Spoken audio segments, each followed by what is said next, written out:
وبركاته. بسم الله الرحمن الرحيم. الحمد لله رب العالمين، والصلاة والسلام على أشرف الأنبياء والمرسلين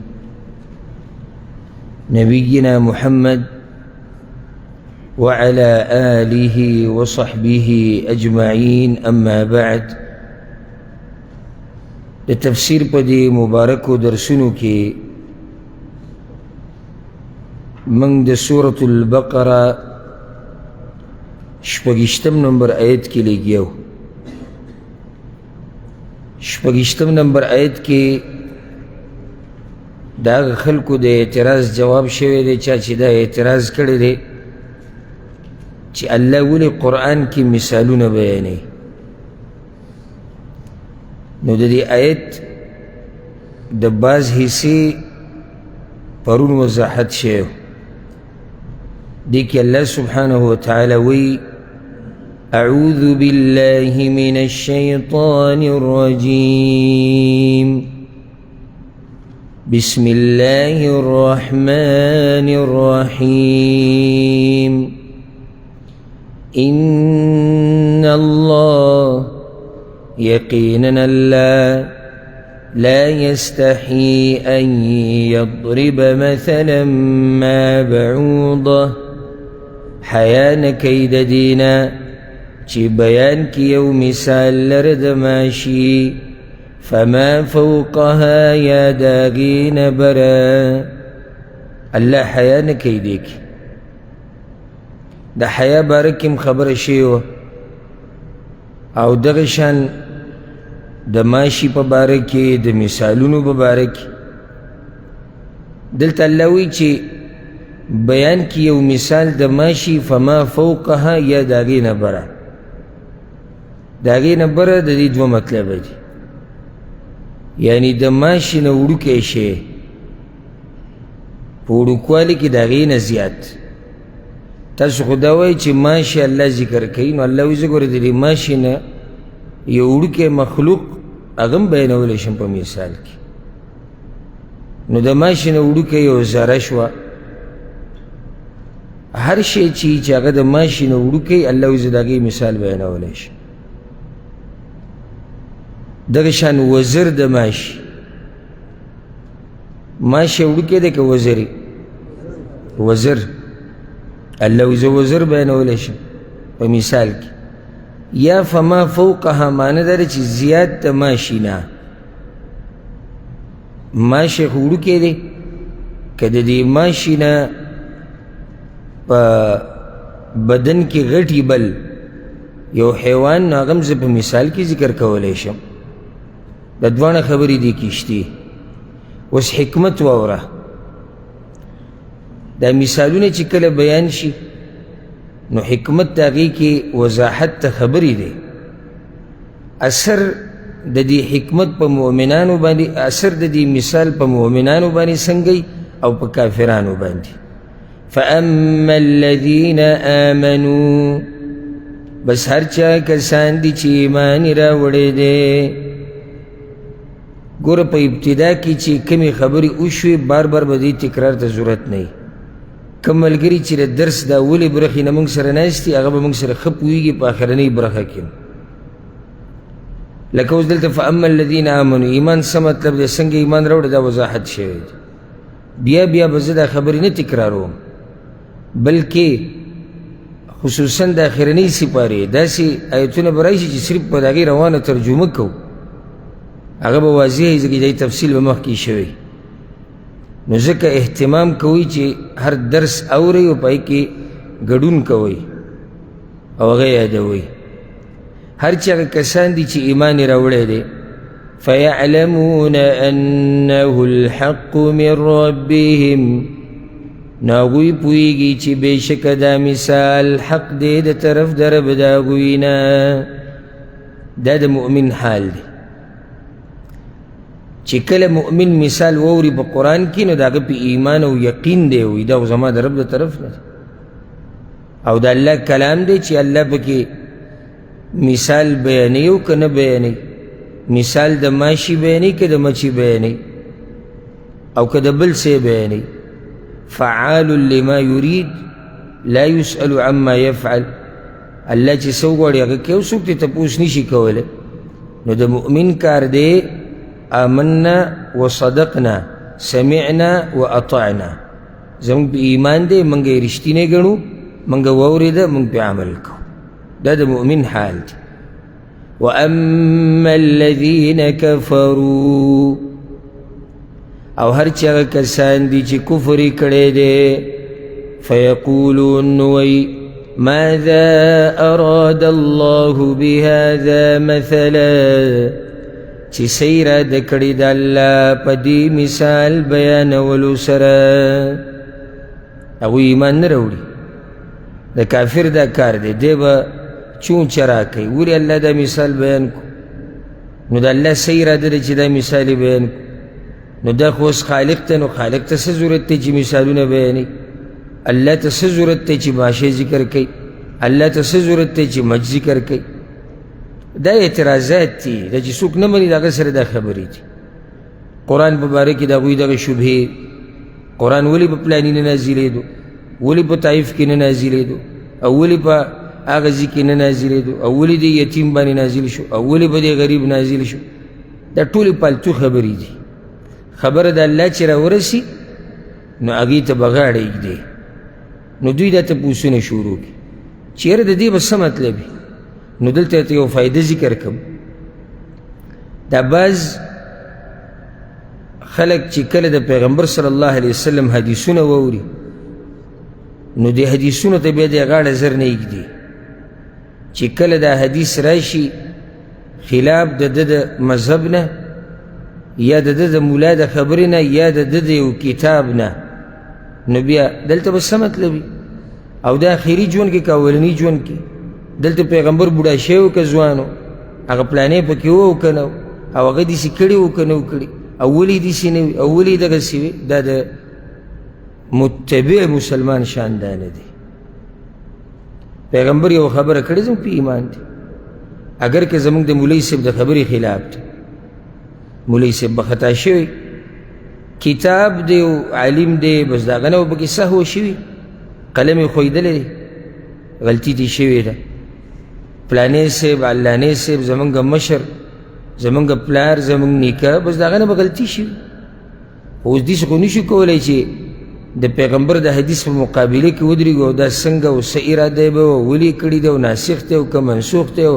که دا به داسې او که دا به داسې، او دا پاکستان او دا سعودي عرب او دا پلانې ملک او دا قصې او بهکې نه کې. دلته وګوره د مؤمن حال بیان شو. فیعلمون انه الحق. بس مؤمن ته چې بیان شي چې الله دا مثال بیانوي، نو د هغه د ایمانی، د علمي، د یقیني چې دا مثال حق دی د الله د طرف نه. کافران پکې بیا چغچې وایي دا څنګه او دا الله به څه اراده. انجام بیا دا شي یضل به کثیرا، گمراه کوي په دې سره ډېر خلک، ویهدي به کثیرا، او هدایت کوي په دې سره ډېرو ته. مثال د چا د گمراهۍ سبب وګرځي او د چا د هدایت سبب وګرځي. که څوک سوال وکړي وایي ګمراه کوي په دې سره ډېر خلک، نو ولې الله به چا سره ظلم کوي چې ګمراه کوي؟ نو ولې په دې سره ډېر خلک ګمراه شي؟ په مثال اعتراض وکړو. دوی ظلم ځان سره پخپله کړی دی. دوی چې دا ګمراه شو، نو دې کې د دوی خپل لاس دی. الله چا سره ظلم نه کوي، نو ولې دې مؤمنانو ته بیا ولې هدایت میلاو شو؟ دا مې یو سوال دی که چې دوی ګمراه شو، نو مؤمنانو ته ولې هدایت میلاو شو؟ هدایت به دې میلاو شو ځکه چې هلته هغوی غاړه کېښوده الله خبرې ته، انابت پکې و. دوی کې خپله بیماري وه، نو دوی ګمراه شو په دې مثال سره. دلته یو سوال او هغه دا چې قرآن کې ځای په ځای الله دا خبره کړې چې اکثر خلک ایمان نه راوړي، اکثر خلک نه پوهېږي. دلته وایي ډېرو خلکو ته پرې هدایت میلاویږي او ډېرو ته ګمراهي. نو الله دلته هدایت ورته ډېر ویلي، او په نورو ځایونو کې وایي چې کافران ډېر دي او ایمان چې نه راوړي هغه خلک ډېر دي. نو جواب دی دا دی چې کله ته کافران او مسلمانان یو بل سره مخامخ کې نو بیا هلته کافران به ډېري مسلمانان به لګي ځکه چې د کفر ډلې او مذهبونه هغه ډېر دي. دلته دا مطلب نه، دلته معنی دا دی چې د مسلمانان خپلو کې ډېر دي. لکه اوس که موږ نورو ته نه ګورو دي مسلمانانو ته وګورو دنیا کې نو ډېر دي که لږ دي؟ ډېر دي. خو که بیا ته حساب شروع کړي چې غیر مسلمه څومره دي او مسلمانان څومره دي نو بیا به دوی د هغوی په مقابله کې په شمار کې به دوی څه دوی به کمي. نو دلته مراد دا دی چې مؤمنان او هدایت یافته خلک په خپلو کې څه دي؟ ښه ډېر دي. وما يضل به إلا الفاسقين او نه ګمراه کوي په دې سره مګر نافرمان خلک. ګوره جواب وشو کله چې زړه کې دا راغلي چې الله په دې مثالونو سره خلک څنګه ګمراه کوي نو جواب دا وشو چې الله وی روغ خلک به نه نافرمانه کېږي نه ګمراه کېږي. ګمراه کېږي به څوک؟ فاسقان خلک. معنی دی چې به وی کې بیماري ده او فاسق نافرمانه ته ویل کېږي. بیا فسق هم په دوه قسمه، یو فسق هغه چې هغه د کفر درجې ته رسي. نافرماني ځکه چې نافرماني په دوه قسمه، یو سړی د الله دې سه نافرماني وکړي چې کافر شي پرې، او یو سړی د الله دې سه نافرماني کوي چې هغې سره څه شي ګناهګار شي خو کافر کېږي نه. اوس الله د فاسقانو بد صفتونه بیانوي. دا صفات ګوره کله چې تاسو د قرآن تلاوت کوئ او ترجمه او تفسیر هر څه چې کوئ قرآن کې الله د مؤمنانو صفات ذکر کوي، د دیندارو خلکو، د منافقانو صفات، د فاسقانو، د ګمراهانو، د بیدینو، د یهودو، د نصارو. دا ټول الله دې دپاره ذکر کوي چې ته ځان وساتې. صرف دې دپاره نه دی چې ته درس کې کېناسته او بیان دې واورېد او خوشحاله چې زم تفسیر ته کېنمه. دا صفات چې بیانېږي دا بد صفات د فاسقانو دننه پکې دا خبره پرته ده چې ای مسلمانه دا صفات به د ځان نه لرې ساتي که نه ته بیا په فاسقانو کې راځي. دا ډېر خلک دا قرآن اوري بس هسې ورته خوشحالي لکه قد افلح المؤمنون دا صورت شروع او مؤمنان کامیاب دي. مؤمنان څوک دي؟ دا دي دا دي بس دې صرف تلاوت والا دی. دا کوم صفات چې اوري دا په ځان کې راوله چې تم کامیاب شي. فاسقان څوک دي؟ دا دي دا دي دا صفات د ځان نه لرې ساته. خاسرین یا خاسرون څوک دي چې هغه تاوان یې کړی هغه دا دي دا دي دا دي ځان ترې لرې ساته. منافقان څوک دي؟ او کې دا خوی دی دا خوی دی لکه تېر شوی دوه درې درسونه د منافقانو باره کې وشو. ولې الله د منافقانو دا خبره دومره په مثالونو واضحه کړه؟ د دې دپاره چې اورېدونکی د دې کتاب لوستونکی د دې کتاب هغه ځان د دغه صفاتو نه لرې ساتي. الذين ينقضون عهد الله دا هغه خلک دي چې ماتوي لوز د الله من بعد میثاقه وروستو د مضبوطوالي د هغې نه. اولنی صفت په دې فاسقانو کې دا دی چې لوز د الله ماتوي.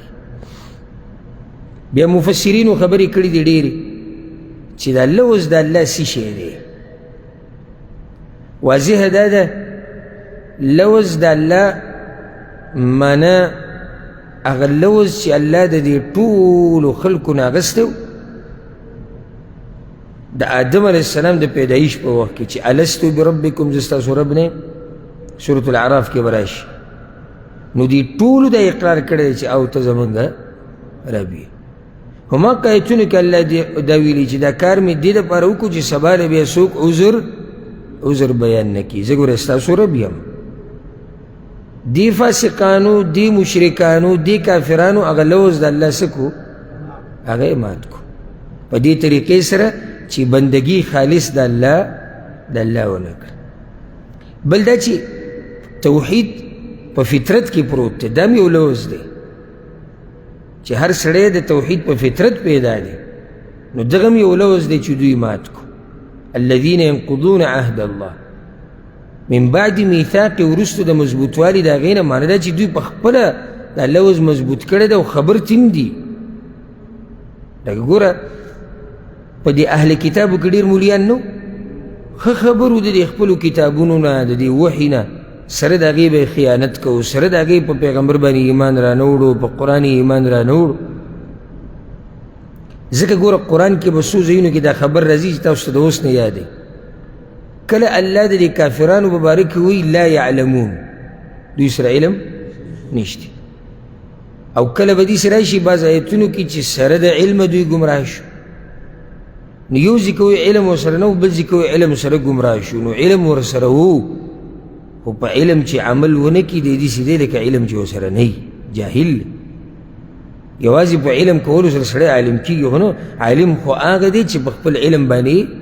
عمل وکړي داسې ډېر مولیان زموږ په دې امت کې جاهلان ګرځي څنګه یو سړی ته مولا مو او جاهل ورته مو نو جاهل ورته په دې وایي هغه څه چې زده کړي دی هغه یې شاته غوزار کړي دی په هغې عمل نه کوي یې ردي دا چې الله څه وایي پیغمبر څه وایي نو دا داسې دي لکه جاهل چې علم ورسره نه وي دویم مرض په دوی کې دا دی ويقطعون ما أمر الله به أن يوصل او پرې کوي هغه څه چې حکم کړی دی الله په هغې چې پیوسته دې کړی شي یا او ماتی هغه څه چې حکم کړی دی الله په هغې چې یو دې کړی شي کوشش به موږ دا کوو چې ترجمه ښه واضحه وشي چې په هغې باندې د ملګري رونه او خویندې پوه شي دویم مرض پکې دا دی دویم مرض څه دی نه نه نه بارک الله فیک دی جواب دی پس چې الله د یووالي حکم کړی دی چې یو یې کوي پیوستی کوي یو بل سره یې ولګوي دوی پرې کوي دی جواب دی اوس چې د بعض ملګري دا وایي چې دوی رشتې ماتوي دوی دا ماتوي او تاسو تفسیر کې ورغلی ما دا نه دي ویلي چې دوی څنګه پرې کول کوي ما دا وایي چې مرض په دوی کې څه دی نو مرض یې دا دی او موږ چې په دې اولني درسونو کې دا لږ تفصیل وکړو دا دې دپاره کوو چې تاسو د تفسیر د ماحول سره عادت شئ په روانو درسونو کې به داسې تفسیر نه وي خو چې ته پوهه یې چې دا سوال څه باره کې دی د دې جواب څه پکار دی دوی پرې کوي هغه څه چې الله د هغې په باره کې حکم کړی دی چې پیوسته دې کړی شي هغه څه دي نو بعضو مفسرینو دا خبره کړې ده چې دوی یعنی صله رحمي نه ساتي رشتې نه پالي د مور پلار خدمت نه کوي د بچو د ښځو د مخلوق سره احسان نه کوي دا ټول په دې کې دننه راځي خو بعضو علماو ناشنا خبره کړې ده وی په دې کې ټول دین داخل دی معنی ده چې دوی په دین عمل نه کوي څوک ما په دې پوهېږي چې دوی په دین څنګه عمل نه کوي نو څنګه وضاحت پکار ده الله خو دلته دوی پرې کوي هغه څه چې الله یې حکم کړی چې پیوستی کړي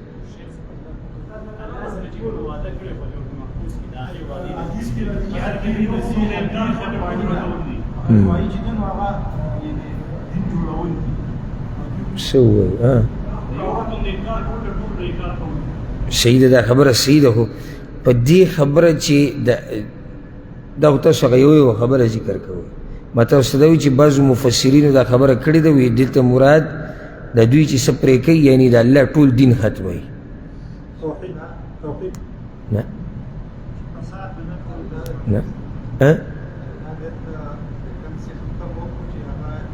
هغه یو کوي دوی پرې کوي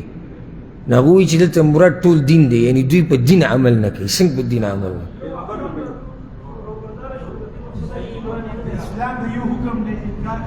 دغه جواب وشو او دغه جواب نه دی یاد کړئ دا جواب مسله ټوله د دوو خبرو خواوشا کې روانه ده یو رابطه د الله سره ده نو دویمه رابطه د مخلوق سره ده اوس به پوه شي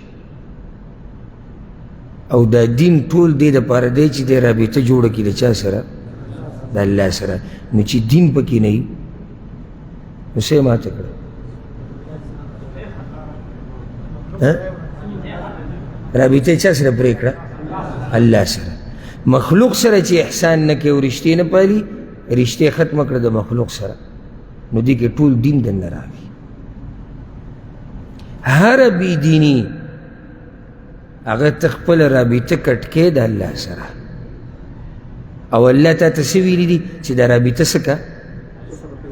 وصل یې که، پیوست یې که، مضبوط یې که، او تا هغه رابطه څه کړه،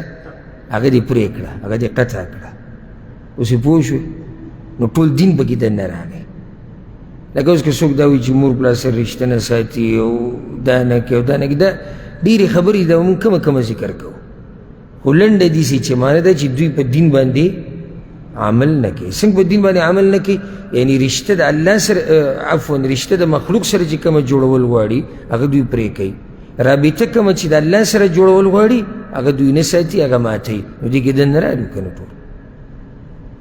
ویفسدون فی الارض، او فسادونه کوي په ځمکه کې. د فساد تفسیر او تفصیل دا هم د سورې بقرې په اولني ایتونو کې تیر شوی دی. نو دوی کې څو بیماریانې شوې؟ درې. یو لوز ماتې کومې چې د الله سره کړی دی، پرې کوي هغه څه چې الله د هغې په پیوسته کولو حکم کړی دی، او په ځمکه کې فسادونه کوي. اولئک هم الخاسرون، هم دا کسان هم دوی تاوانیان دي. هیڅ شک نشته په دې کې چې دا تاوانیان دي. رابطه د الله سره هغه دوی پرې کړې ده، رابطه د مخلوق سره هغه دوی پرې کړې ده. نو د څه شی شوم؟ بیا ماته دا ووایه د دې نه څه شی جوړ شو؟ آخر د الله سره رابطه نشته، مخلوق سره احسان نشته، خپل ولی نشته، د مور پلار خدمت نشته، بچو خو سره احسان نشتی، ملګرو سره احسان نشتی، عام مؤمنانو سره احسان نشتی، دینداری بکی نشتی. دن آخر جوړ سی شی شو، ټول تاوان دی. اولئک هم الخاسرون، تاوان په دنیا کې او تاوان په آخرت کې. اوس دې نه بعد الله سبحانه وتعالی زورنه ورکوي په کفر کولو باندې، سره د دې چې الله ډېر نعمتونه راکړي دي. نو الله وایي، وضاحت یې درته کومه بیا،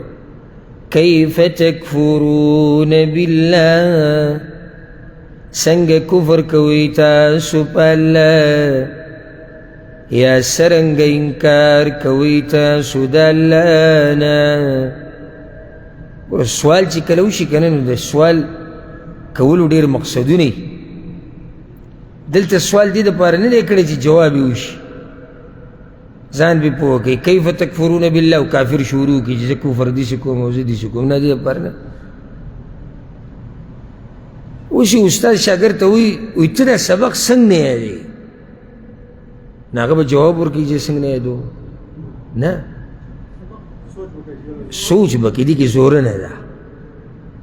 دلته دا سوال دلته هم د توبیخ او د زورنې دپاره دی، او دغه شان تعجب دپاره چې ستاسو په حال تعجب پکار دی. تاسو څنګه د الله نه انکار کوئ؟ او زورنه چې تاسو څنګه د هغه الله نه انکار کوئ چې دومره نعمتونه یې تاسو له درکړي دي. اوس به دې ځای نه بیا د نعمتونو سلسله شروع شي. نو نعمت سبحان الله یو خو نه یې د الله، مخکې نعمتونه ذکر شو، نو دلته د نیش نه تاسو څه کړئ؟ شته یې کړئ. دا ځمکه کې چې څه دي د الله ټول ستاسو د فایدې دپاره پیدا کړي دي. اسمان یې ستاسو دپاره پیدا کړی، ستاسو د فایدې دپاره پیدا کړی. او صرف دا نه، الله یو پخواني خبره، یو نعمت پکې رعایت کړي چې خپل نیکه آدم علیه السلام هم رعایت کوي. هغه سره معصوم رخه کړي دي. هغه مې د دې ځمکې خلیفه ګرځولی دی، په ملایکو باندې ما هغه ته سجده لګولې ده، هغه له ما تعلیم ورکړی، بیا مې جنت ته ننویستو، بیا د جنت نه راووتو، د خپل یو کار د لاسه چې ونې ته نږدې شو، بیا مې پرې رحم وکړو، خبره مې ورته معاف کړه. دا ټول نعمتونه الله موږ ته رایادوي، اورېدونکو ته نعمتونه. نو چې بیا په دوی کې څوک کفر کوي، نو هغو ته ووایي ته څه لوی ظالم یې چې د دومره نعمتونو باوجود ته د الله نه انکار کوي. کیف تکفرون بالله سنگ کفر کوئی تاسو پا اللہ وکنتم امواتا اوی تاسو مڑا خانو دا پیدایش نمخ کی مڑی وتوی دی انسان تا نشتی دی دا مڑ لے نو منگا نشو هل أتى على الإنسان حين من الدهر لم يكن شيئا مذكورا انسان بانی یو وقت دیسم راغلے چی دے چانے یادو اور رابشی پا سورة مریم کے اللہ زکریہ علیہ السلام توی وقد خلقتك من قبل ولم تکو شیئا زکریہ ما تا پیدا کڑے تا ایسوم نوی ماہ کی نو منگا ایسوم نو او سبحان اللہ سلسلہ دا کم زینا روانا شو لکہ سڑے خپل والدینو تا سوچو کی چی دا غوی دا رشتہ بیا دا غوی دا ملاوی دا بیا دا دا نطفی و قطرین زمانگا جوڑی دا او بیا دیزی پور رسی دا سبر لوی قدرتونو والا رب دی نو دا دین مخ کی چی منگ دا نطفی پا شکل کی دا مور پا خیٹکو منگ چا یاد کریو هیچا نه یادولو نه زمونږ نومو نم نشانو او اوس دا بس دومره غټې غټې خبرې شروع کړي دا اسمان به د ځمکې سره ولګي او ځمکه به د اسمان سره ولګي دا څومره غټې خبرې خوند نه کوي تا پورې یو وخت هیڅ شی نه وي او بیا به هم دغه شان شي دغه شان شي مطلب دنیا نه به ختم شي نو د الله یو نعمت دا دی چې موږ یې د نش نه موږ شته کړو فاحیاکم نو اللہ را جوندی کڑی مانے دنیا تے راوستے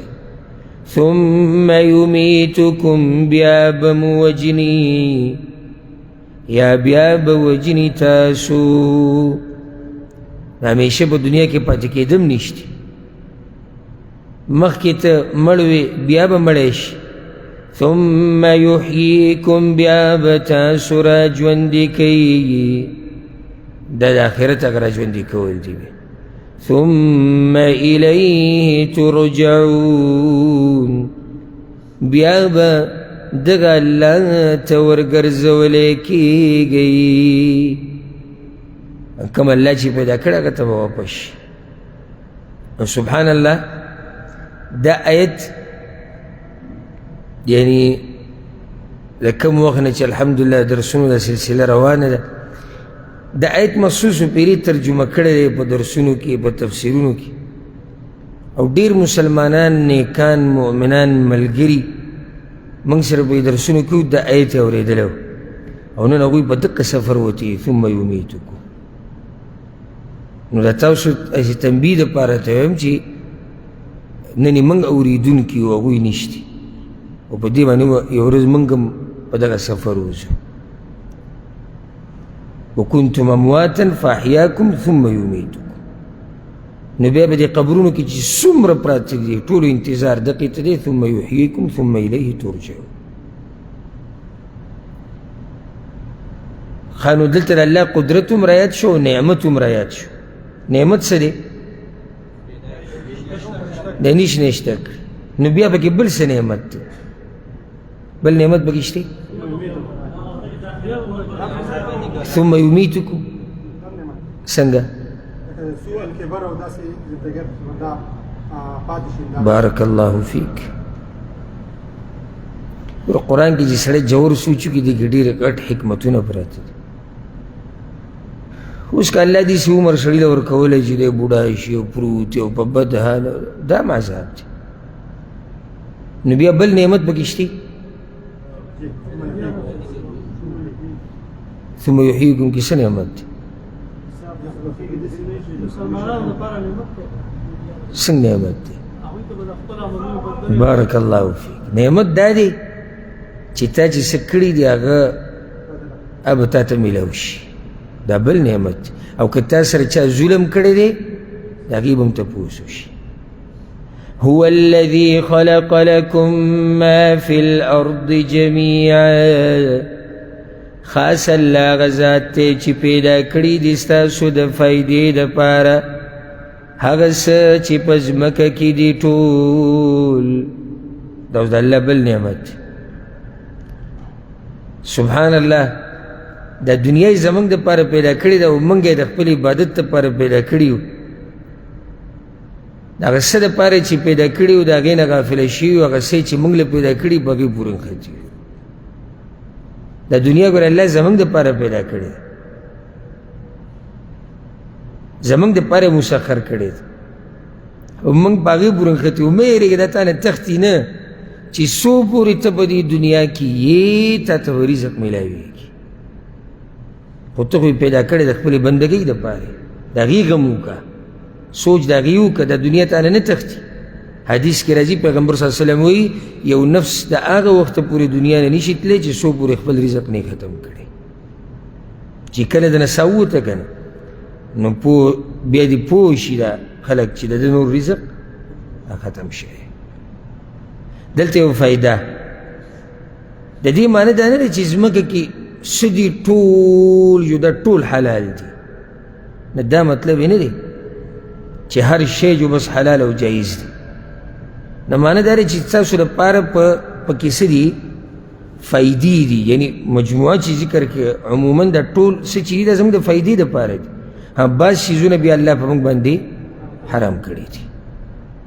هسې دلته ته یو فایده ذکر کړو بله الله وایي دې ځمکه کې چې څه دي ما ستاسو د فایدې دپاره پیدا کړي دي.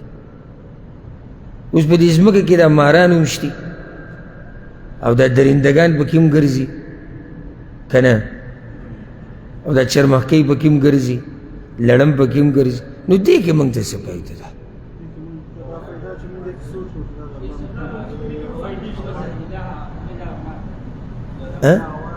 څنګه څنګه داسې مخلوقات دي چې هغه د انسان ته داسې مخلوقات دي چې انسان ته نقصان رسوي، دغه درندګان هغوی کېدای شي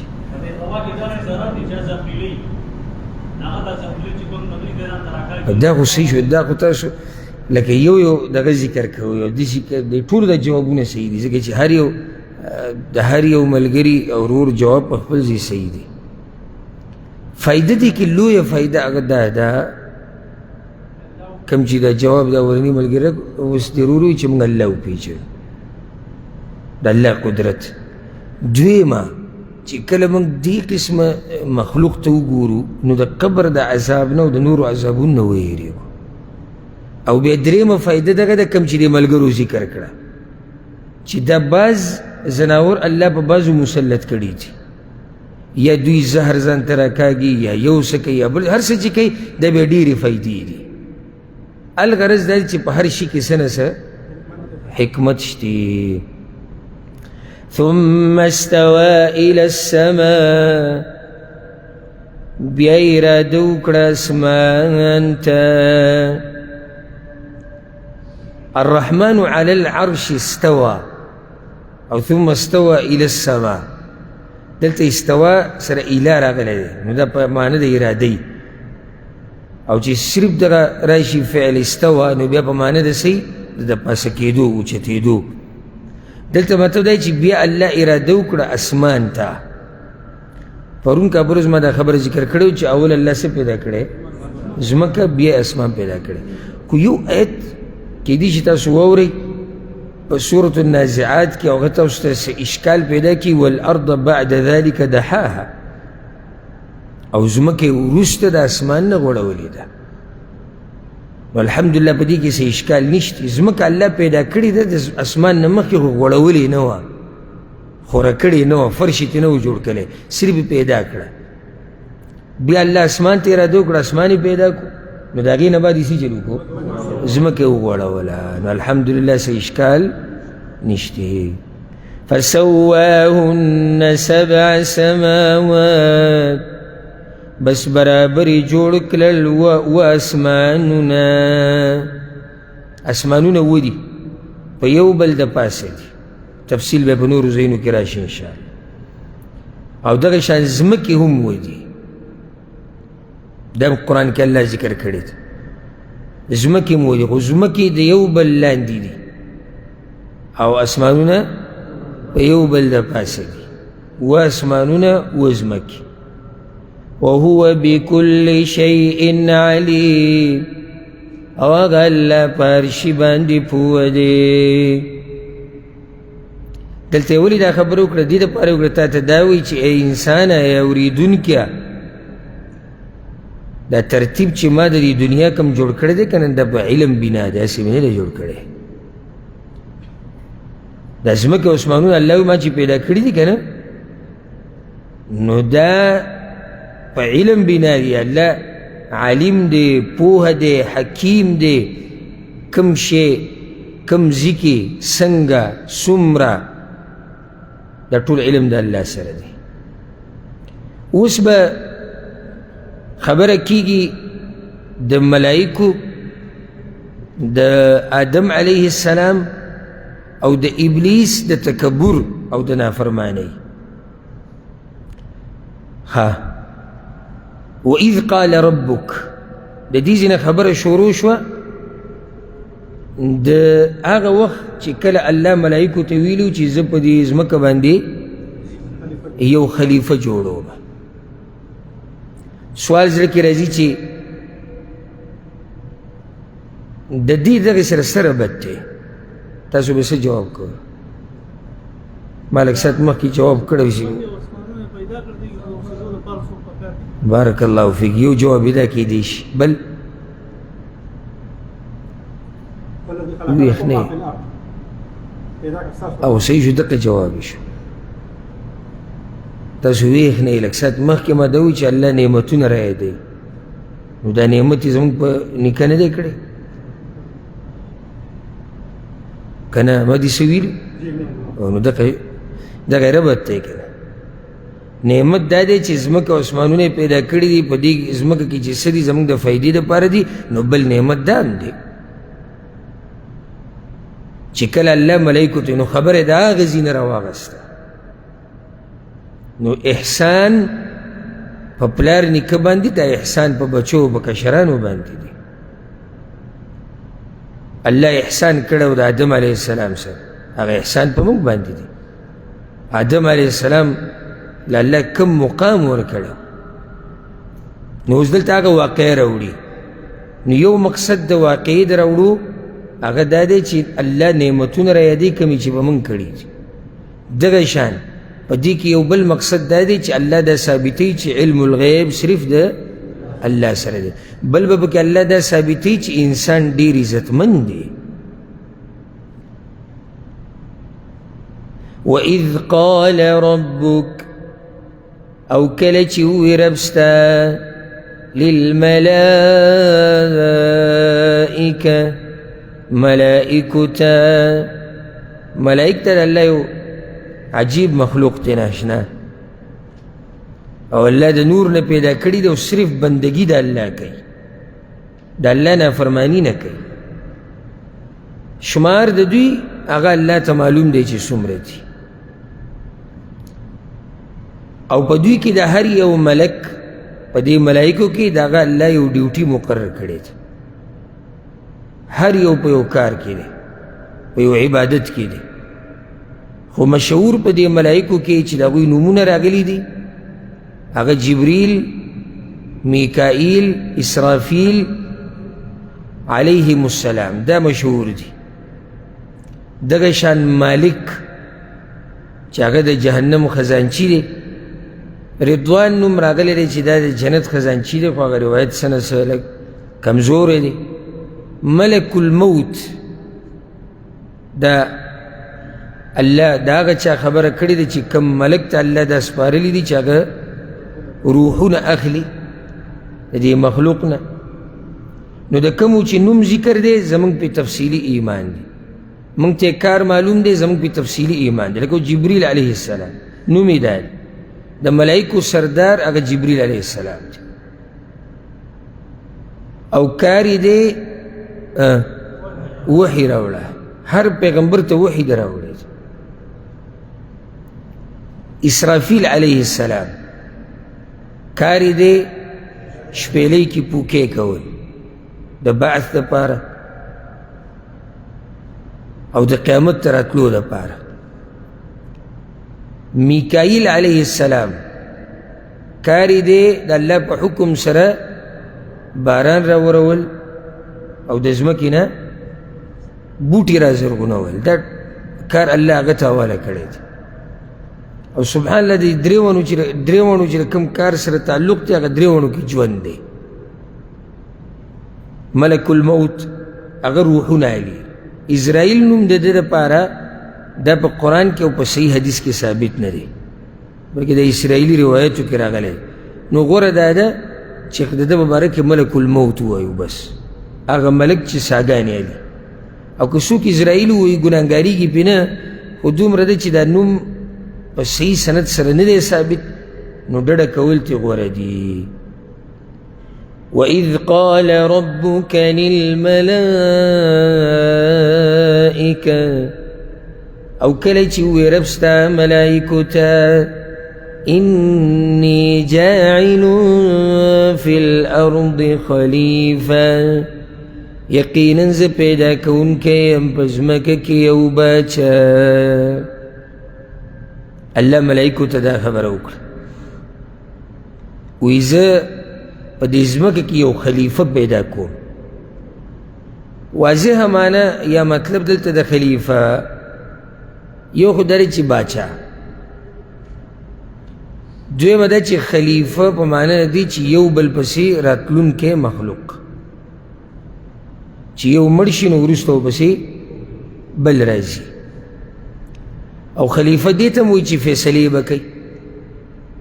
دا ټولې خبرې به کې دننه راځي. ځمکه کې باچایي الله ورکړې ده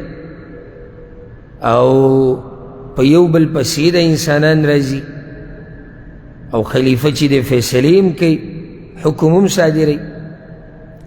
نو الله ملایکو ته وایي چې زه یو خلیفه جوړوم په دې ځمکه کې. سوال الله ملایکو ته ولې دا خبره کوله؟ نو جواب د هغې دا دی چې الله دا خبره موږ ته ښووه او ملایکو ته یې ښووه چې په مشوره کې لوی خیر پروت دی. نور الله دې ته ضرورت نه لري چې هغه چا نه تپوس وکړي یا چا ته ووایي، خو دې کې تعلیم زموږ دپاره دی. او الله پیغمبر ته ووایي وشاورهم فی الامر، پیغمبره د صحابه کرامو سره مشوره کوه، په مشوره کې لوی خیر دی. او په بعضو ځایونو کې به انشاءالله دې ښه وضاحت راشي. او کم سړی چې مشورې نه کوي د مشرانو سره، د علماو سره، د پوهه خلکو سره، نو دا سړی اکثر تاواني ګرځي. ځکه چې عقل زمونږ دا نیمګړی دی. نو چې اوس زه یو خبرې مشوره کوم د 5 کسانو سره او یو زه شوم، نو څو شو؟ 6. دا ما 6 عقلونه را جمع کړو، 6 عقلونه. نو کوم ځای کې یو عقل او کوم ځای کې 6 عقلونه، 6 تجربه، 6 تجربې دې را جمع کړي. په مشوره کې خیري او خیري ګوره په هسې کې ښکاره شوی چې کله سلیمان علیه السلام بلقیس ته خط ولیږو، نو هغې څه چل وکړو؟ مشوره یې وکړه. حالانکې ښه زوروره وه، خو مشوره یې وکړه. درباریانو ته یې دا ووایي، خپل فوج ته یې دا ووایي، خپلو مشرانو ته وایي څه وکړو. فرعون باره کې به راشي چې هغه خپل قوم ته ډاري کوي زما رایې دا ده بس، بلکې هغوی له مطالبه وکړي چې تاسو زما په رایې پسې روان شئ، تباه و برباد شو.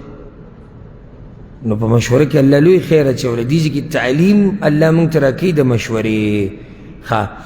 بله دا چې الله هغوی ته په دې ووایي چې الله د انسان عزت راښکاره کوي، چې ګوره زه یو ډېر عزتمن مخلوق پیدا کوونکی یم. درېیمه دا چې الله دا ملایک په دې خبره پوه کوي چې ګوره تاسو په غیبو باندې نه پوهېږئ، ځکه ورسره دا خبره شروع کړه. او دغه شان دې کې امتحان دی په ملایکو باندې، یعنی الله دا خبره ولې دوی دپاره وکړه؟ دا یو ابتلا ده چې الله هغوی ته دا خبره وکړه. نورې موجودې خو دا مشهورې دي. ښه، قالوا يغوي اتجعل فيها من يفسد فيها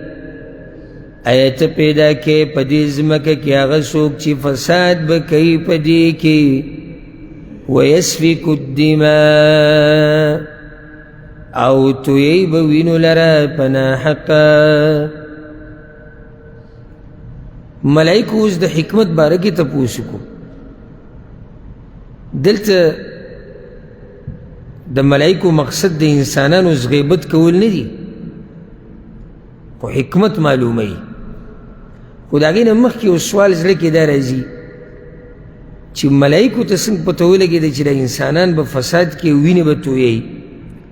نو دا ورته په یو څو طریقو یوه دا ملائک ګوره ډېر هوښیار مخلوق ته ګوري او څنګه به هوښیار مخلوق نه وي چې الله دوی لګولي دي په دې کارونو باندې او پیدا کړي دې دپاره دي دوی دی خبرې ته عقل او سوچ لاړ چې د انسان د خاورې نه پیدا دی د څه نه د خاورې نه او خاوره ټوله یو شان خو نه ده سخته نرمه سره سپینه توره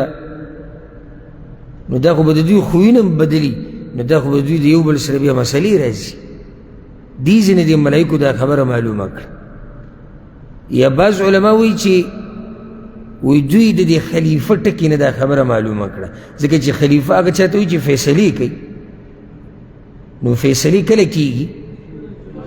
چې کله جنګ جګړې راشي بعض علما وی دا دوی ته په دې معلومه شو چې د دې ځمکه باندې د انسانانو نه مخکې پیریان اوسېدو او هغه پیریانو لوی فسادونه کړي لوی نو دوی دا وی چې هغه فسادونه هغوی کړي دي چې انسانان راشي دوی به هم فسادونه کوي نو ځکه دا خبره وکړه دوی دلته اعتراض په الله نه کوي بلکې دا تپوس یې د څه دپاره وکړو د حکمت د معلومولو دپاره چې یالله په دې کې به نو څه حکمت وي بندګي خو موږ ستا کوو تسبیحات موږ ستا بیانو تعظیم موږ ستا کوو نو بیا دې مخلوق ته ضرورت څه دی دې دپاره دا تپوس ها دلته یو سوال وی فساد به کوي په ځمکه کې وینې به تویوي دا وینې تویول فساد نه دی نو ولې دا خاص ذکر کړه دا لوی فساد دی من یفسد فیها فساد به کوي په ځمکه کې دې کې دا وینې تویول دننه راغلی خو دا وینې تویول جدا ذکر کړو ځکه چې په دې کې دا ډېر لوی جرم دی او سبحان الله د څومره خلکو نن سبا لاس ککړ دي په دې وینو سره په دې جرمونو سره په دې فسادونو سره مسلمانان په یو بل پورې نښتي دي یو بل ختموي الله دې رحم وکړي د مؤمنانو په حال باندې ونحن نسبح بحمدك ونقدس لك او من پاکی وایو سره د صفتونو ستا نه ونقدس لك او من پاکی وایو ستا د ذات اصل کې چې دی نسبحو ته وګورې دې کې هم دا معنی پرته دی چې موږ ستا پاکي وایو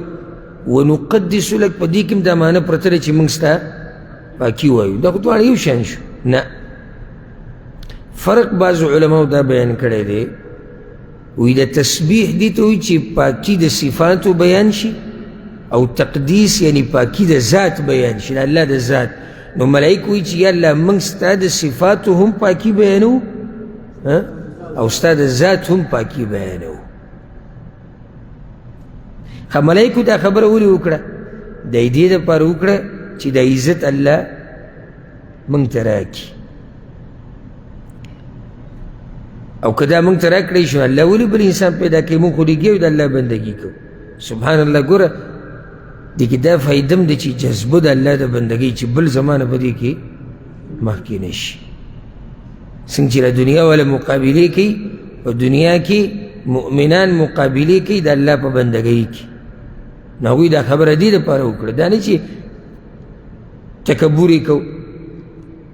یا حسد یې کوو د انسان سره نه قال الله ورته ووایي إني أعلم ما لا تعلمون زه پوهېږم یا یقیناً زه پوهېږم په هغه څه چې تاسو پرې نه پوهېږئ. ما ووایي که نه چې دلته الله ملایکو ته دا خو غواړي چې دوی سره علم الغیب نشته. الله ورته وایي چې بس ویې بنئ تاسو زه چې ما ولې د انسان پیدا کړی دی، زه پوهېږم په هغه څه چې تاسو پرې نه پوهېږئ. اوس حکمتونه راښکاره کوي د آدم علیه السلام د پیدایش. دغه آیت کې تذکره وشو 13 آیت کې چې الله یو خلیفه پیدا کوي. نو حکمت واوره. وعلم آدم الأسماء كلها، او تعلیم ورکو الله آدم علیه السلام ته د نومونو د ټولو شیزونو. وعلم آدم علیه السلام دا قصه په قرآن کې پیری راغلی ده،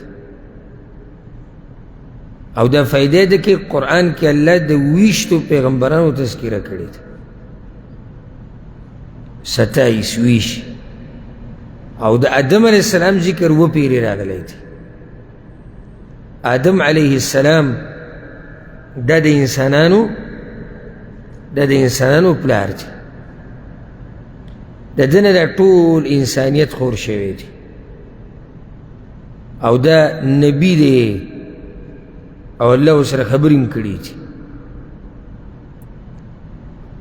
الله وایي چې الله وروښودو آدم علیه السلام ته نومونه ورته وروښودو د ټولو شیزونو کلها ټول. دلته معنی دا ده چې کلها یعنی ټول هغه شیزونه چې هغې ته ضرورت را پېښېدو هغه ورته وروښودو. بیا علماو دلته هم خبرې کړي دي چې دا نومونه د څه وو، خو هغې کې راجح دا دی چې نومونه د هغه څه وو چې انسان ته په ژوند کې د هغې ضرورت راځي. دا ورته الله ټول وښودو. روزمره زندګۍ کې چې کوم شیزونه استعمالیږي د هغې نومونه او د هغې فایده، یعنی دا چاړه ده دی فایده ده، دا لوښی دی دی فایده ده، دا ګیلاس دی دی فایده ده، دا فصل دی دی فایده ده، دا میوه، دا داسې قسمه قسم چې څه په دې روزمره ژوند کې راځي الله ورته د هغې نومونه وښوو، د هغې فایدې هغې ورته هم وښوه. ثم عرضهم على الملائکه، بیا یې پیش کړل یا مخامخې کړل دغه شیزونه ملایکو ته. اوس الله د هغوی نه امتحان لي، ملایکو امتحان وملي او حکمت هم راښکاره کوي چې ما ولې آدم علیه السلام پیدا کړی دی. فقال نو الله ووی انبئوني باسماء هؤلاء، خبر راکئ ماته په نومونو د دې شیزونو. ان کنتم صادقین، که چېرته یی تاسو رښتیني. دا اوس دې ته وایي دا خبره چې ورته الله وکړه چې د دې نومونه ماته وښایئ، دې ته خطاب د امتحان وایي، او بل دا چې الله د هغوی عجزي راښکاره کوي چې دا کار تاسو نشئ کولی. ولې ملایک دا کار نشي کولی؟ پته ورته نشته. بل دا چې د هغوی دې شیزونو ته ضرورت نه راځي، هغوی دې شیزونو ته ضرورت نه راځي، دې ته د انسانانو ضرورت راځي. الله ورته وایي ځه تاسو دا نومونه ان کنتم صادقین، که تاسو رښتیني یې. د دې څه مطلب دی که تاسو رښتیني یې؟ رښتیني خو هغوی دي. تاسو به خپله دعوه کې رښتیني دی جواب دی. بارک الله فیک. که چېرته تاسو رښتیني یې په دې خبره کې چې موږ غوره یو د انسان نه، ثابت کړئ خپل غورهوالی. دلته الله ورته دا خبره دې لپاره وکړه. قالوا یوی سبحانک، پاکی د تا لره. څومره ادبناک مخلوق دی دا الله. هغوی جواب دا وکړو سبحانک، پاکی د ستا دپاره یا الله. لا علم لنا الا ما علمتنا، هیڅ علم نشتی منگ تا مگر هغه چې تا منگ تا پوه راکړې ده نور علم خو منگ سره نشتی تا چې منگ په څه پوه کړي هغه راته معلوم دي او دا زمونږ په علم کې نشتی إنك أنت العليم الحكيم يقينا تبوهي وحكمة والي دیز کې وسو فائدې یو دا ادب د ملائکو د الله سره هغه راښکاره شو چې څومره ادبناک مخلوق دی نو ادب به کې د الله د ملائکو نه زده ادب د پیغمبر ادب د الله د کلام ادب د علماو ادب د مشرانو بلکې زمون خو داسې شریعت دی چې د هر څه پکې ځان له آداب دي ادب د مجلس ادب د ښځې سره د ژوند د تېرولو په لاره باندې د تګ آداب د اودس ماتي آداب د سلام دعا آداب ناشنا دین الله موږ ته نصیب کړی ادب په ځان کې راوسته پکار یو ځکه بعضو سلفو به څه وي موږ د ډېر علم نه زیات ضرورت لږ ادب ته لرو څه پوه شوې د ډېر علم نه زیات ضرورت موږ لږ ادب ته لرو یعنی چې معنی دا ده چې دا لږ ادب ته په ځان کې راولي دا د هغه ډېر علم نه غوره دی که ته ډېر علم وکړې او ادب د پکې نه وي ته څه زده کړې او ځکه به هغوی دا به وي چې چا کې ادب نه وي چې چا ته آداب نه وي معلوم نو دی په غوجله کې د څاروو سره تړل غواړي بې ادبه سړی دی د هېڅ شي ادب ورته نه دی معلوم دی لایق د دې دی چې کوم ځای کې ودرېږي غوجله کې ودرېږي څاروو سره نو زده که ګوره دا ادب د ملایکو نه یا الله وي ته پاکي ښه بله فایده ده وایي موږ سره هېڅ علم نشتی مګر دومره څومره چې تا راکړی دی یا مګر هغه علم کوم چې تا راکړی رد دی د بعضو خلکو په دې خبره باندې چې ابلیس د ملایکو استاذ دوی الله ته څه وایي چې دا علم تا راکړی ابلیس کوم ځای کې استاذ د ملایکو مشر او قدرمن ملک هغه جبریل علیه السلام دی دا خبره چې ته بعض هغه مولیان چې تحقیق د خبرې ورته نه معلوم او قصه ګوی او بیا د امیرانو صاحبانو مخکې کار کړی دی بیا او بیا جو عوام خو دغه قصو ته ناست ته وګورئ دی وایي د ملایکو استاذ خو کوم ځای ته ورسېد او بعض وایي دوی 1000 کاله بندګي د الله کړې دا قصې به ورته بیانوي او د دې عوامو داسې مولیان خوښ امیده چې قصې ورته بیانوي دغه قصه ګوی خوښ دا ټولې پالتو خبرې دي علم ملایکو ته د الله ښوولی دی او مشر د هغوی څوک دی جبریل علیه السلام دی بله فایده یې ده کوي چې کومې خبرې درته پته نه وي صفا وایه ما ته پته نشته ته د ملایکو نه څه په دې کې د اوچت خو نه ملایکو سره علم نشته څه دا علم بله نو که ته چېرته د خولې شریفې نه د الفاظ وباسې چې ما ته پته نشته نو څه تندر به راولېږي حق پرست علما چې کله تپوس دې وشي او ته پته نه سره د ډېر علمه ما دا خبرې و پیر دوه ذکر کړې مو د دې شیخ علامه عبدالعزیز بن باز رحمه الله د هغه فتاوه ما سره پرته ده ټوله وخت په وخت یې ګورو الحمدلله نو یو څو ځایونه ما نوټ کړي دي لیکلي مې دي ځان سره هلته سوال شوی دی د شیخ نه جواب الله اعلم بیا چا چې دا فتاوه را جمع کوله نو په هغو کې بعضو دا ویلي چې شیخ دا موږ ته ویلي که تاسو فتاوه جمع کوئ او که نه یې جمع کوئ کوم ځای کې چې ما لا اعلم ویلي دي یا الله اعلم هغه به پکې لیکئ چې د خلکو ته پته ولګي چې دا د الله کمزوری بنده دی دا به ته نه لرې کوئ نو بل ورځ یو دکتور د عالم دی د جامع امام کې هغه خبره کوله د شیخ ابن باز رحمه الله مبارک او د هغه شاګرد دی وی د هغه سره موږ کتابونه وي د هغه جدول دا او سهار مانځه نه بعد مازدیګر ماسپښین ماښام ماسخوتن دا به ټول درسونه و دا او د شاګردانو به ورسره کتابونه وي به د هغه شاګردانو ټول به علما و نو کتاب به وي شیخ به پرې مختصر تعلیق کوي د شیخ دغه عادت دی هغه مختصر خبره وکړه اوږدې خبرې به یې نه کول او په هغه مختصرو خبرو کې الله یو ناشنا برکت اچول نو بیا ورته د شاګرد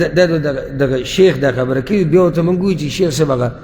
ټیم شتي هغه بل کتاب ونه وایو یو بل کتاب ورته ذکر کړی وی شیخ وایي چې خو زه تادی کې کور ته رالم او ما هغه کتاب اړولی نه دی ابه سبا ته پرېږدو ګوره تقوا دې ته وایي یعنې دی کمزورتیا ونه ګڼله چې اوس به زه په دې کمزوري نه ښه صفا وي کتاب لا ما اړولی ما نه دی اړولی نو زه به سبا کتاب کور کې لږ واړوم نو بیا به دلته خبرې وکړو دا ربانیین علما دي او نن سبا چې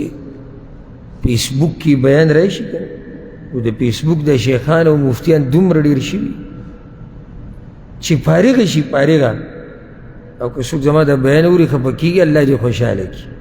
که سلفي دی او که غیر سلفي دی زما دا خطاب ګوره صرف نه سلفیانو ته دی او نه صرف غیر سلف ټولو ته دی چې څنګه فارغه شي فضیلة الشیخ العلامه مناظر اسلام الفقیه او پروګرامونه او دستار بندی او ختمونه او وروره بیا د هغه بریک کمزي کې لګي ځکه ما ته یو پیر یو کس یو عالم د پاکستان نه رابطه وکړه او یو کس یې راته رایاد کو وایي چې دې کس ته نصیحت کول غواړي د ده لاسه لکه نقصان رسي موږ ته او دی دا کله نه کله ګړې وړې فتوې ورکوي نو چې ده ته نصیحت بعضو علماو کړی ته هم یو نصیحتي کلیپ ورته وکړه ما ورته ویل ما شیخ صاحب نصیحتونه دې نه مني وایي څنګه ما تاسو دومره ځي ته رسولی دی چې هغه اوس تاسو د مقابلې سړی دی اوس تاسو د مقابلې دی تاسو په سټیج دعوت ورکوئ اوس به پلانې شیخ صاحب راشي هغه ستا شاګرد دی وړوکی ښځ کې ته د پلانې شیخ صاحب وایي هغه نه بیا دې را کنټرولېږي بیا نو هغه ووایي زموږ نه مني زما چې ستاسو نه مني او تاسو سره خوا کې زما به زه ومني او دې لرې یم نو دا شیخ دی به بیا ووایي چې لا اعلم نه بعضو پکې څه سیسټم شروع کړی لایو په فیسبوک باندې سوالات جوابات لایو او دا دومره ګران کار دی چې تپوس یې مه کوه موږ خپل ځاني والله حتی الوسع کوشش کوو دې نه چې د دې فتوونه او دې قصو نه ځان لرې ساتو د قیامت په ورځ به الله تپوس کوي که چېرته چاله جواب هم ورکړو په ډېر دغه کې یعنې په سختو دغه کې ورکړو کوشش هم دی چې نه ورکړو اوس یو سړی ځان ته موبایل لګولی او لایو فیسبوک باندې او بل یې ورته لیکلي چې څه قسمه سوال یې هغه کوئ او کوم ځوان شعر چې لګیا دی هغه د عربي عبارت به نشي ویلی اوس نوی نوی فارغه شوی دی لا په کتابونو باندې پوه هم نه دی نو دی به لا اعلم ووایي نه مړي که خو لا اعلم نه وایي او تبلیغ کې چې درې وګرځي وګرځي او بیا چیله ولګوي دی به ووایي چې ما ته پته نشتي ووایي دا خو پرېږده تبلیغ کې چیله لګول او درې ورځې او مدرسې نه چې فارغه شي دا خو لا څوک دي چې ږیره یې پرېښودي که نه ږیره بس دی هم دا نه وایي چې زه پرې نه پوهېږم د زړه کې هم دا ده که اوس ما ووایي چې زه نه پوهېږم نو بیا خو داسې بل ورځ مې یو پروګرام کتو د الشیخ سعد الشثري حفظه الله لوی فقیه انسان دی انتهایی پوه انسان دی الله ولسن اشنا علم ورکړی نو هغې کې یو کس ته تپوس وکړي د یو مسلې باره کې وایي شیخ صاحب دا مسله زما ذهن ته راځي تاسو دې باره کې څه وایي دا اوس ګورئ سپین ږیری هم دی مشر هم دی هیئت کبار العلما کې دی دلته نو هغه ورته جواب کې دا ووایي دې دپاره به کتابونه کته غواړي وخت مال راکړه زه به وګورم نو دا مسله ما اول پیر دې سې واورېده نو زه به وګورم بیا به تعالی زه د هغې جواب درکړم دا علما دي ربانیین نو دا ادب یې زده که د چا نه د ملایکو نه قال يا آدم أنبئهم بأسمائهم الله وی آدم خبر ورک دوی ته په نومونو د دغه شیزونو دا اوس الله عزت راښکاره کوي د چا د آدم علیه السلام چې وګوره دا معمولی مخلوق نه دی فلما أنبأهم بأسمائهم نو هر کله چې هغه خبر ورکو هغوی ته په نومونو د دغه شیزونو قال وی الله ألم أقل لكم أينوي لما تاسوتا إني أعلم غيب السماوات والأرض چې بېشکه زه پوهېږم په پټو شیزونو د اسمانونو او د ځمکې د غیب باره کې مخکې خبره شوې ده چې د غیب څه ته وایي وأعلم ما تبدون وما كنتم تكتمون او پوهېږم په هغه څه چې تاسو یې ښکاره کوئ او په هغه څه چې تاسو یې پټوئ ښکاره خو د هغوی واضحه وه چې دا خبره الله ته وکړه چې یا الله ته ولې داسې خلک پیدا کړې چې فساد به کوي او موږ ستا تسبیح وایو خو دا خبره یې کومه پټه کړې وه چې موږ وریو یعنې موږ غوره مخلوق یو د الله پاکي وایو نو څه ضرورت دی چې الله خلیفه پیدا کوي په ځمکه کې نو الله ورته وایي چې ما ته د دغې خبرې هم پته وه کومه چې تاسو ځان سره پټه کړې وه د دې نه بعد بیا دا آیت چې دی دا لږ تفصیل غواړي ځکه چې دې کې بیا د سجدې خبره د آدم علیه السلام ته ابلیس ولې سجده نه وه کړې او دا ابلیس په ملایکو کې و او که نه او ولې سجده نه وه کړې او بیا په څه طریقې سره آدم علیه السلام جنت ته لاړ او د هغه بیبي او ولې راووتو د جنت نه دا ټولې خبرې به انشاءالله سبا ذکر کوو الله دې موږ پوه کړي په قرآن باندې هذا والله أعلم وصلى الله وسلم على نبينا محمد وعلى آله وصحبه أجمعين